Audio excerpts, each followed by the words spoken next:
Усім прывітанне, з вами Зміцер Лукашук, і мы распачынаем наш сённяшні эфірны дзень з варшаўскай студыі Еўрарадыё і пачынаем адразу такім сур'ёзнай і вельмі правакацыйнай, я б нават сказаў так, тэмай, якая будзе тычыцца міжнароднай канферэнцыі у Вене, прызначанай на 22 лістапада. І з намі на сувязі зараз кіраўнік Цэнтра стратэгічных і знешнепалітычных даследаванняў Арсеній Сівіцкі. Добрый дзень, Арсеній. Добрый день. Ну, безумоўна, у мяне вельмі шмат пытанняў наконт інфармацыі, якая з'явілася у адным з расійскіх тэлеграм-каналаў, і вас яна датычылася, але давайте пачнем з, можа быць, крыху з такого, з адцягнутых пытанняў. Увогуле, ваше стаўленне да гэтай канферэнцыі, як вы лічыце, наколькі ўсё ж таки мэтазгодна яе правядзенне, як вам падаецца узровень, які там запланаваны і абвешчаны ад пачатку?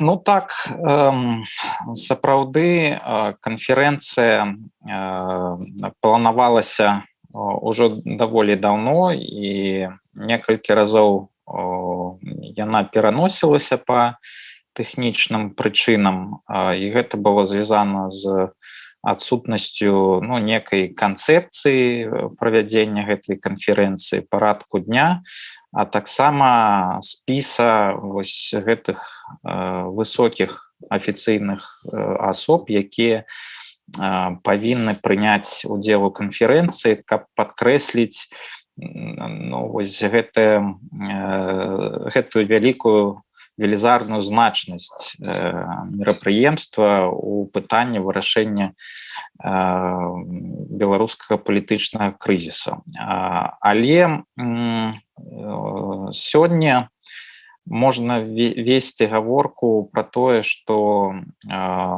сапраўды гэта будзе канферэнцыя, менавіта такі фармат заяўлены. Гэта азначае, што не ідзе нейкай гаворкі пра тое, каб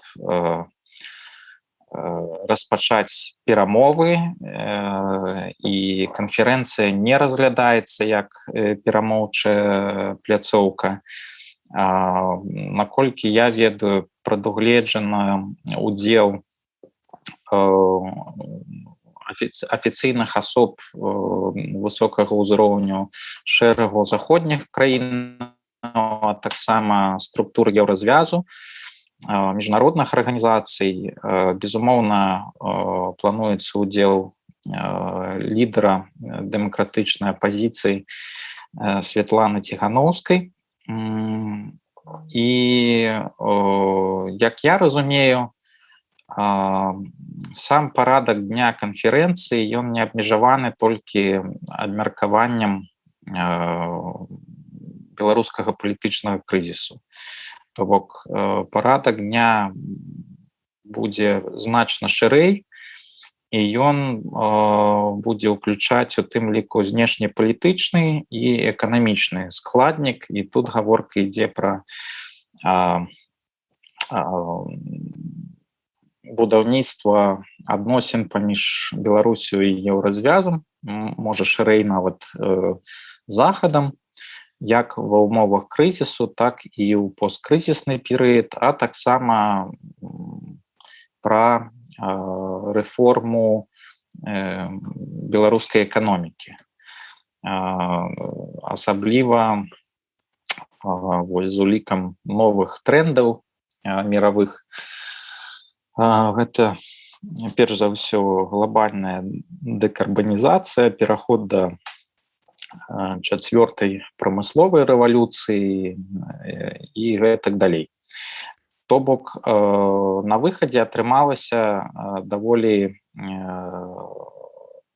збалансаваная тэматыка, і хутчэй за ўсё гэта было абумоўлена тым, каб прыцягнуць увагу беларускіх афіцыйных асоб, бо, наколькі я ведаю, таксама запрашэнні былі дасланы ў адрас беларускага боку. Ну вось гэты момант асабліва цікавы. Ўсё ж таки, калі гэтая канферэнцыя шматбаковая і там нават ну Еўросаюз зразумела, лідары дэмакратычных сіл зразумела, от ёсць два бакі, гэта прадстаўнікі беларускага рэжыма і прадстаўнікі России. Давайте Россию пакуль адкінем. Афіцыйны так званы Мінск. Як вы лічыце, на які ўзровень прадстаўніцтва разлічваюць і на які варта разлічваць па выніку? Ну, мне падаецца, што як бы тут Еўразвяз прытрымліваецца сваёй такой звычайнай тактыкі, і ну, калі такое запрашэнне накіроўвалася, то хутчэй за ўсё яно было накіравана да міністра замежных спраў. Ну, тым больш, што пакуль міністр замежных спраў не ўваходзіць у санкцыйныя спісы, і такога ж самага падыходу Еўразвяз прытрымліваўся і раней падчас папярэдніх крызісаў у адносінах, калі менавіта міністр замежных спраў запрашаліся на розныя міжнародныя мерапрыемствы пад эгідай Брюсселя, нягледзячы на даволі складаныя адносіны паміж Беларусі і Еўразвязам. Але мне падаецца, што наўрад ці варта чакаць, што беларускі бок гэтае запрашэнне прыме, і я не чакаю, што Мінск будзе прадстаўлены на нейкім афіцыйным узроўні, але гэта не выключае, што у тых ці іншых фарматах беларускі бок будзе ўдзельнічаць у канферэнцыі. Ну, напрыклад, там прыйдуць прадстаўнікі беларускай амбасады, ці хтосьці з беларускіх дыпламатаў, якія рэпрэзентуюць сёння краіну ў міжнародных арганізацыях са штаб-кватэрай у Вене. І ну, гэта такі падыход, які дазваляе і захаваць пэўную гнуткасць дыпламатычную, ну, а таксама і захаваць твар, таму што ну, наколькі можна зразумець логіку паводзінаў афіцыйнага Мінску, любы перамоўны фармат вось такога кшталту, ён па сённяшні дзень быў не зусім прыемлем для беларускіх уладаў. І ўсе намаганні апошніх месяцаў былі накіраваны на тое, каб усё ж такі прымусіць Захад, і у тым ліку Еўразвяз, уступіць у прамыя перамовы з беларускімі ўладамі, з Александром Лукашенко. І мне падаецца той факт, што па сённяшні дзень ну, ніякай афіцыйнай пазіцыі не сфармулявана з боку Мінску з нагоды гэтай канферэнцыі, гэта азначае, што ну, Мінск разглядае правядзенне гэтай канферэнцыі, ну, можа быць, як першы крок на шляху будовы ну, пэўных каналаў камунікацый ва ўмовах крызісу. Бо галоўная праблема ў тым, што як толькі пачаўся крызіс, усе каналы камунікацый былі абарваны, і не была падрыхтавана глеба для таких падобных каналаў камунікацый у такім крызісным рэжыме. нават паміж Расіяй і захадам, а ва ўмовах вось гэтай геапалітычнай канфрантацыі, расійска-украінскага канфлікту, інтэрвенцыі Расіі ў сірыйскі крызіс, Расія заўсёды захоўвала так званую гарачую лінію са Злучанымі Штатамі, і калі ўзнікалі вось нейкія такія праблемы, іх можна было адразу вырашыць даволі аператыўна і эфектыўна. Вось праблема ў тым, што ва ўмовах крызісу беларуска-заходніх адносінаў вось такія каналы экстраннай камунікацыі адсутнічаюць. І мне падаецца, што вось такая канферэнцыя, яна бы магла стаць першым крокам на шляху будаўніцтва вось гэтых каналаў. Ну, для того, каб такі гарачы канал захоўваўся, дастаткова было Лукашэнку зняць трубку і адказаць на тэлефанаванні Ангелы Меркель, якую яна двойчы, здаецца, тэлефанавала яму, ён не адказаў на званкі. Вот і абарвалася ўсё. Але я да іншага. Вось вы кажаце пра тое, што пэўны ўзровень прадстаўніцтва ўсё ж такі на канферэнцыі беларускі рэжым беларускага рэжыма будзе. Тыя імёны, якія агучыў узгаданы неназваны, ну не будзем называць, рэкламаваць расійскі тэлеграм-канал. І вот я просто пералічу: Сівіцкі, Шпакоўскі, Прыгерман, Мельянцоў, Воскресенскі. Гэта той узровень можа быць прадстаўніцтва, ну, які гатовы пайсці Мінск. Асабліва, я выбачаюся, асабліва з улікам вот рэмарак, якія рабіў гэты тэлеграм-канал насупраць кожнага прозвішча. Ну, напрыклад, Прыгерман, група Макея, вот табе прадстаўніцтва беларускага МЗС, і Мельянцоў той же самы, Шпакоўскі, Савбез, Сівіцкі, крыло Савбеза. Дарэчы, якое крыло, правае ці левае? Да, вот мне хацеў удакладніць. Адкуль увогуле ўзялося гэтае, на ваш погляд, што вы нейкае крыло Савбеза? Ведь бачыце, Шпакоўскі цэлы Савбез, а вы ўсё-таки нейкае там крыло. Толькі крыло. Да. Ну, сапраўды цікавыя такія развагі, спекуляцыі. Ну, як звычайна гэта бывае, розныя тэлеграм-каналы спрабуюць стварыць нейкую інтрыгу на пустым месцы. Ну, я не выключаю, што гэтыя суадносіны могуць выцікаць у тым ліку, ну, з маей біяграфіі, якая размешчана ў адкрытых крыніцах, і ў тым ліку тое, што я маю пэўны вайсковы бэкграунд, але мне нічога не вядома наконт таго,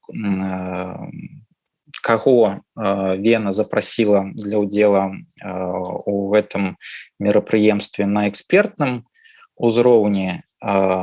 Але я магу пацвердзіць той факт, што я сапраўды запрошаны на гэту канферэнцыю і запрошаны менавіта аўстрыйскім бокам.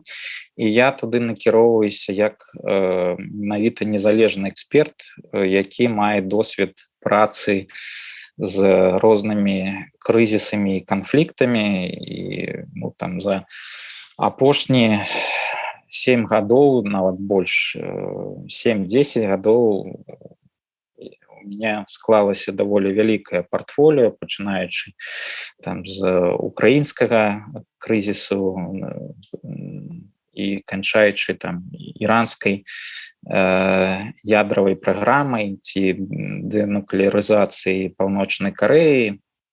Ну, я ўжо не кажу пра Нагорны Карабах і іншыя кропкі напружанасці. Таму ну, і я атрымаў гэта запрашэнне яшчэ тады, калі толькі ішла гаворка першая пра правядзенне гэтай канферэнцыі. Таму ну вось я гэта магу пацвердзіць, што я збіраюся прыняць удзел у гэтай канферэнцыі. Хто будзе прынимаць удзел яшчэ з беларускага боку, ну мне пакуль што сказаць даволі складана. Ну Прыгерман сказаў мне, што асабіста ён ніякага, ну не знаю, прынамсі ніякага удзелу браць не плануе. Я так зразумеў, што і запрашэнне ніякага не атрымліваў, і па яго словах тое ж самае тычыцца і Дзяніса Мельянцова.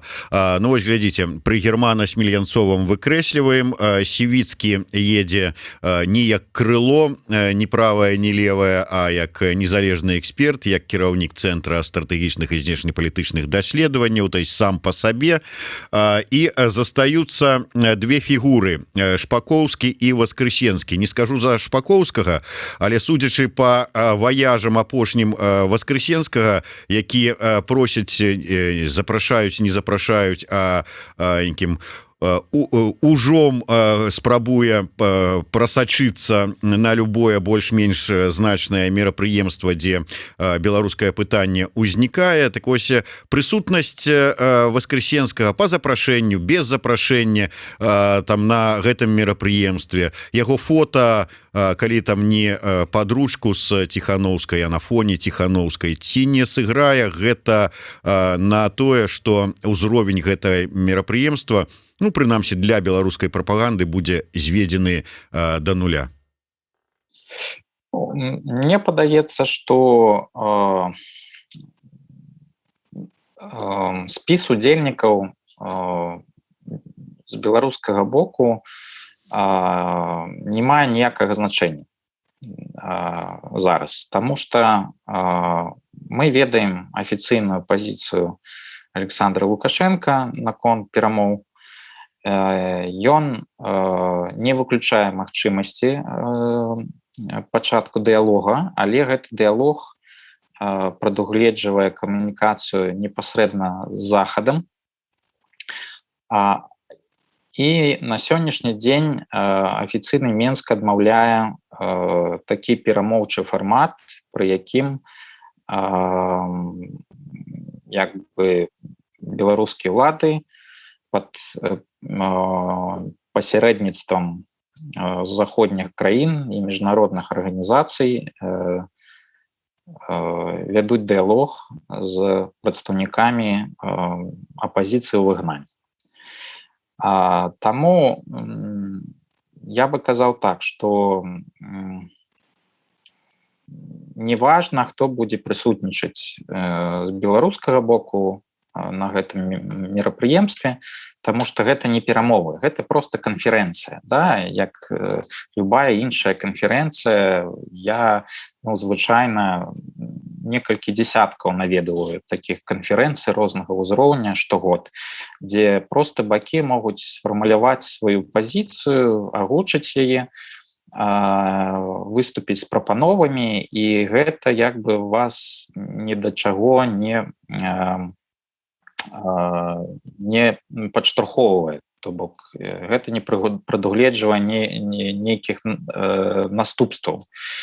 І таму я бы раіў разглядаць вось гэтую канферэнцыю менавіта як такое мерапрыемства. Гэта вельмі гэты фармат вельмі істотна адрозніваецца, напрыклад, ад тых перамоў, якія сёння ідуць паміж уладамі Венесуэлы і прадстаўнікамі венесуэльскай апазіцыі на тэрыторыі Мексікі пад пасярэдніцтвам Нарвегіі, Нідерландаў і Расійскай Федэрацыі, дзе ёсць статут перамоў, ёсць пляцоўка, ёсць абавязательствы і прыхільнасць перамоўчаму працэсу.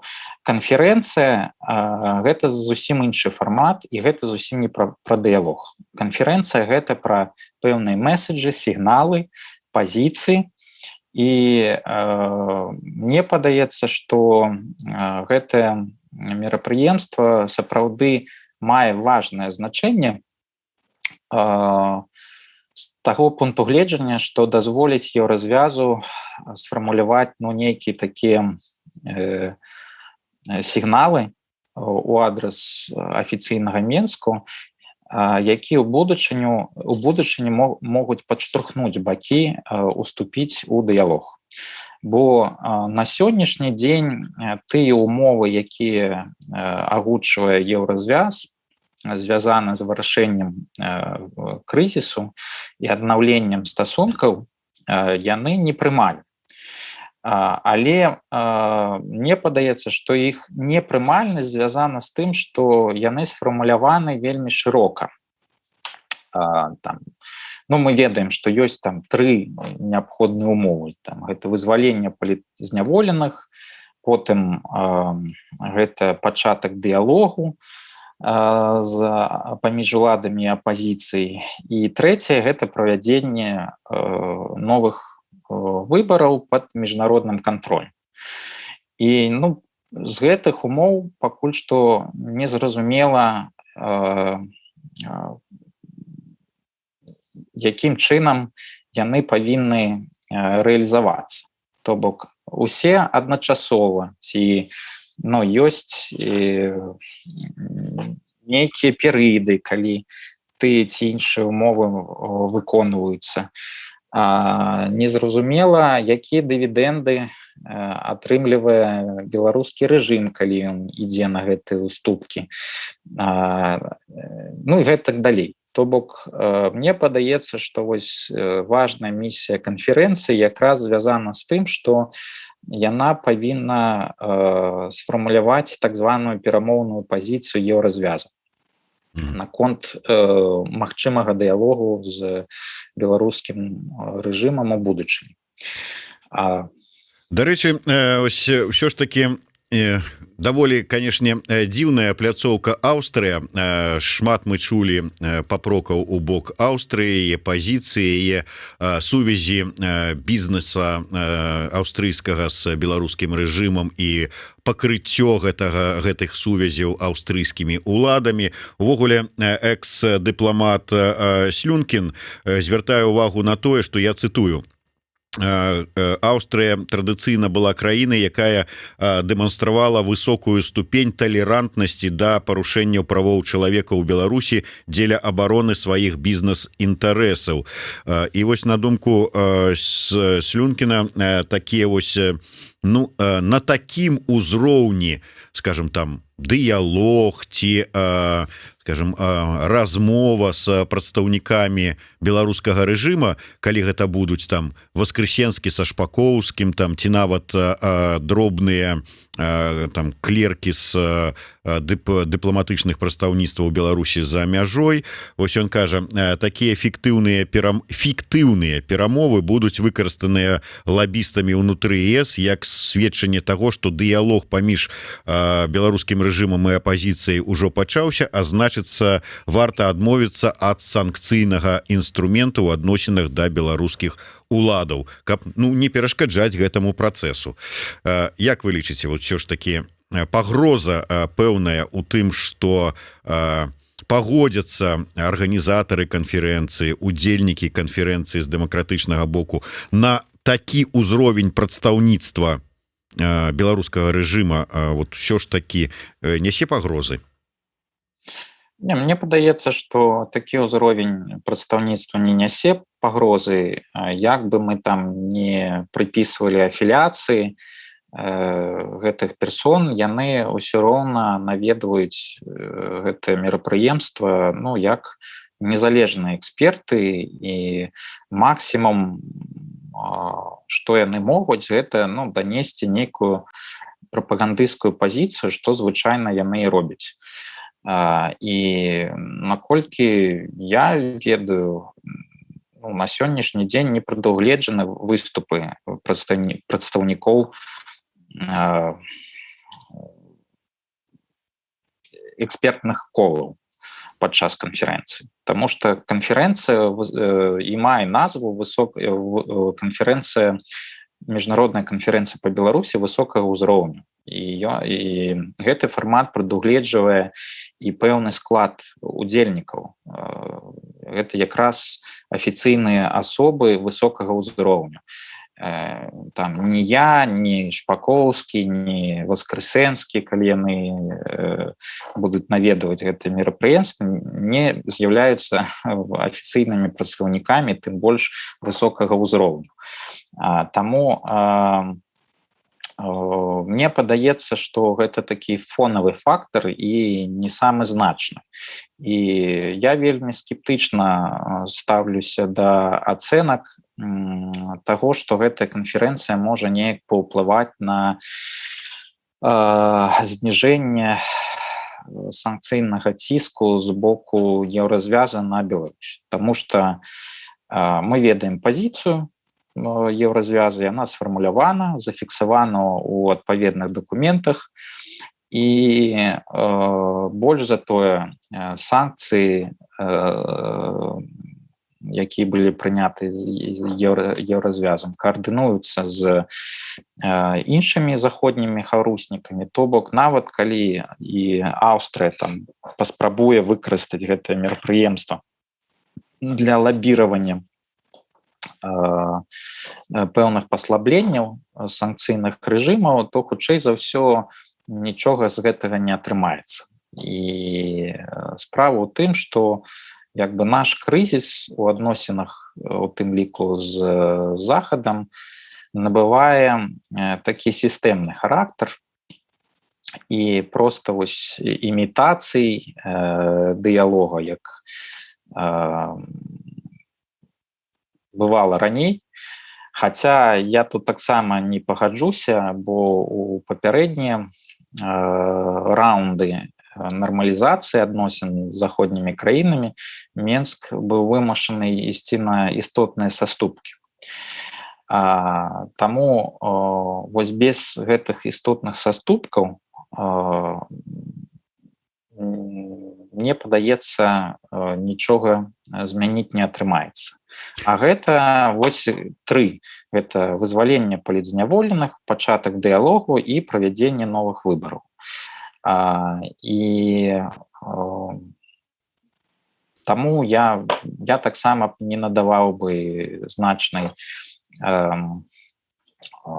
вагі вось гэтаму мерапрыемству з пункту гледжання таго, што гэта можа быць нейкім пачаткам дыялога, але тое, што канферэнцыя можа падрыхтаваць глебу для гэтага дыялогу ў будучыні, гэта так, сапраўды. Ну вось бачыце, можа быть, Арсений кажа, что можа быть хотя б глебу падрыхтуюць. Той же самы Евген Прыгерман настроены больш скептычна, ці скажем так, увогуле вельмі скептычна. Я працытую, гэта не для каментавання, не як пытання, а просто ось каб наши гледачы, слухачы уяўлялі сабе, як падзяліліся меркаванні ў экспертнай супольнасці. Так вось, Прыгерман лічыць, что повестка дня і фармат канферэнцыі з нейкай неіснуючай паралельнай рэчаіснасці. Такая канферэнцыя цалкам пазбаўлена хоць нейкага сэнсу як у экспертным, так і у палітычных адносінах. Дарэчы, як і ўсе канферэнцыі, звычайна. Ну, можа быць, да. Евген любіць так вот на чымсьці агульнавядомым акцэнтаваць увагу. Дарэчы, вам прывітанне, відаць, ад Шпакоўскага прыляцела, Арсений. Я не чытаю, дзе там, што Шпакоўскі піша, но наши гледачы цытуюць, што Шпакоўскі назваў Арсенія Сівіцкага спецыялістам па расійскай акупацыі і выказаў спадзеў, што Сівіцкі пасля гэтага турне, ну, маецца на ўвазе, відаць, турне ў Вену, у Беларусь не вернецца. Ну, вось так вось. Мне падаецца, што таксама тут не варта каментаваць выпады ў мой бок з боку прафесійных беспрацоўных, безработных, якія прадстаўляюць там незразумела каго. Саўбез, там ж не загажаш напісаў, Саўбез прадстаўляе.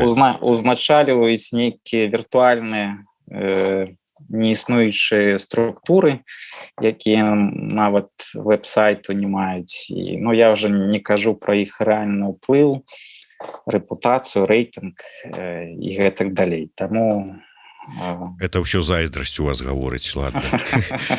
Арсеній, яшчэ да аднаго пытання. Сёння ўсё ж таки у нас 4 лістапада. Каментаваць, безумоўна, што там адбываецца падчас онлайн сустрэчы Пуціна і Лукашэнкі, пакуль не выпадае, бо інфармацыі ніякай няма, але ўсё выглядае на тое, што вот як пажартаваў наш знаёмы агульны Алесь Пелецкі, сёння будуць спрабаваць так у чарговы раз уступіць у склад России, каб нікуды не уступіць все ж таки. Так вось, все ж таки по выніку, ці не думаеце вы, што по выніку гэтай сённяшняй сустрэчы, у выніку тых ўзаемаадносінаў і цёрак, якія ёсць паміж Москвой і Мінскам, ці не прымусіць гэта ўся сітуацыя больш сур'ёзна паставіцца беларускі рэжым да канферэнцыі ў Вене? Ну так, я сапраўды маю такую ж самую гіпотэзу, і таму па сённяшні дзень няма ніякіх рэзкіх заяў з боку афіцыйнага Мінску наконт правядзення гэтай канферэнцыі. І гэта азначае, што правядзенне гэтай канферэнцыі як мінімум успрымаецца нейтральна. І чаму? Мне падаецца, што ёсць разуменне неабходнасці будаваць вось гэтыя антыкрызісныя каналы камунікацыі, і правядзенне гэтай канферэнцыі, як і стаўленне беларускага боку да яе, можа стаць вось першым крокам да будавання такіх каналаў. Сапраўды, если казаць пра дынаміку беларуска-расейскіх адносін, яна хутка накаляецца, і мы бачым, што даволі сур'ёзныя супярэчнасці абвастраюцца, у тым ліку ў такіх традыцыйных сферах, як супрацоўніцтва ў энергетычным сектары. І праблема ў тым, што падпісанне гэтых 28 саюзных праграм паглыблення эканамічнай інтэграцыі не гарантуе Беларусі захаванне прэферэнцыйных рэжымаў паставак расійскіх энерганосьбітаў і свабодны доступ на расійскі рынок для прадукцыі беларускай прамысловасці. І можа, як бы стратэгія першапачатковая якраз палягала ў тым, каб канвертаваць пэўную дэманстрацыю геапалітычнай лаяльнасці, тым ліку з дапамогай подпісу пад гэтымі дакументамі у пэўны рэсурс фінансавай і палітычнай падтрымкі, але мы бачым, што Расія не задавальняе запыты беларускага боку, і апошнія перамовы паміж Александром Лукашенко і Владимиром Путиным у Сочы прадэманстравалі, што Расія як бы і не плануе падтрымліваць беларускі рэжым усімі сродкамі магчымымі. І замест 3 мільярдаў долараў Мінск атрымаў толькі 600 мільёнаў, і толькі до канца наступнага года. Калі паглядзець на каментары расійскіх афіцыйных асоб, пачынаючы ад Владимира Путина і канчаючы прэм'ер-міністрам Расіі, то выкананне гэтых саюзных праграм і як бы абумоўленасць іх выканання доступам да расійскага, напрыклад, рынку ці захавання зніжак на расійскія энерганосьбіты, яны ствараюць шэраг рызыкаў для Беларусі ў сярэднетэрміновай перспектыве. Справа ў тым, што як бы тут ёсць некалькі такіх аспектаў галоўных гэтай інтэграцыі, і Расія з дапамогай яе ставіць мэту не толькі інстытуцыйна закрепіць Беларусь у сферы свайго ўплыву праз эканамічную інтэграцыю, але таксама усталяваць кантроль над ланцужкамі паставак і фармавання коштаў мытнага кошту на прадукцыю, якая ствараецца на тэрыторыі Беларусі. І тут варта нагадаць, што калі пачалося абмеркаванне паглыблення эканамічнай інтэграцыі ў рамках саюзнай дзяржавы, то гэтыя працэсы былі сінхранізаваны з тым, што адбываецца зараз у рамках еўразійскай эканамічнай інтэграцыі. І вось ёсць такі момант, бо мытны кодекс еўразійскага эканамічнага саюзу, ён уводзіць такое паняцце, як тавар ЕАС. І калі